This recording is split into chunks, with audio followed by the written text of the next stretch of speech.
Just hours after a ceasefire between Israel and Hamas came into force this morning, there were clashes between Israeli police and Palestinians around the Al-Aqsa Mosque in the Old City of Jerusalem. Violence at the holy site was one of the flashpoints that led to the 11-day conflict, which has ended with both sides claiming victory.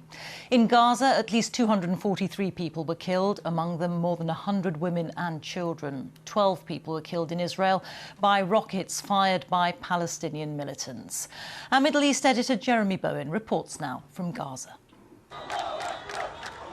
At 2 in the morning, the ceasefire started. In Gaza, time to celebrate survival and to swear allegiance to Jerusalem, the holy city only 60 miles away that most Gazans have never visited.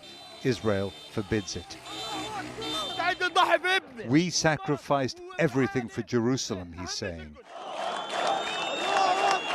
And in Jerusalem, Palestinians were up late too, delighted that Hamas declared they were fighting for Palestinian rights in the city. Israel says Jerusalem is the eternal capital of the Jewish people and will not be divided again. First light in Gaza was not a new start. The conflict with Israel runs deep, but no airstrikes and time to reflect. Men from Islamic Jihad, which fought alongside Hamas, had no regrets. They paraded in Khan Yunis, one of Gaza's towns, to bury 9 men from their unit. They were killed in a strike on a tunnel on the 4th day of bombing. Hamas thought the tunnels were safe. Locating and hitting them from the air was a significant achievement for Israel.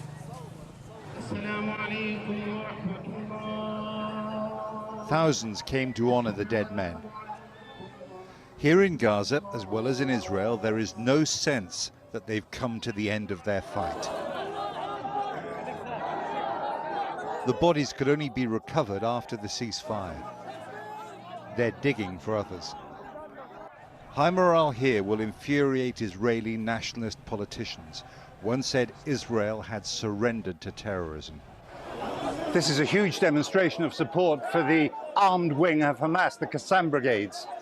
And they're sending a message as well that despite the hammering they've taken from the Israelis, that they're still here, they're still ready to fight, and they're talking as well about Jerusalem. That's been the theme of many of the chants here in the cemetery. And in Jerusalem, more violence between Palestinian worshippers and Israeli police at the Aqsa Mosque. The holy places in the city are charged with national as well as religious significance for Israelis and Palestinians. In Gaza, Hamas claimed victory, as Israel did too. The ceasefire stops the killing until the next time. It doesn't settle the conflict or even freeze it.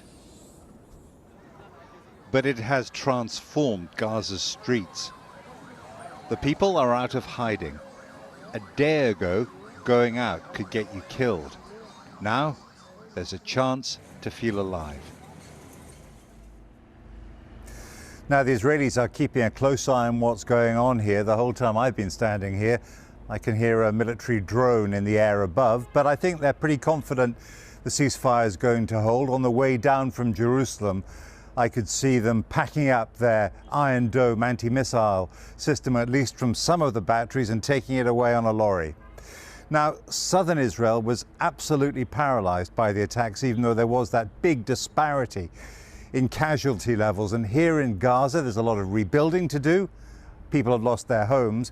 But as well as that, the militant groups will be rebuilding their smashed up positions, probably their tunnels, and most of all, their arsenals.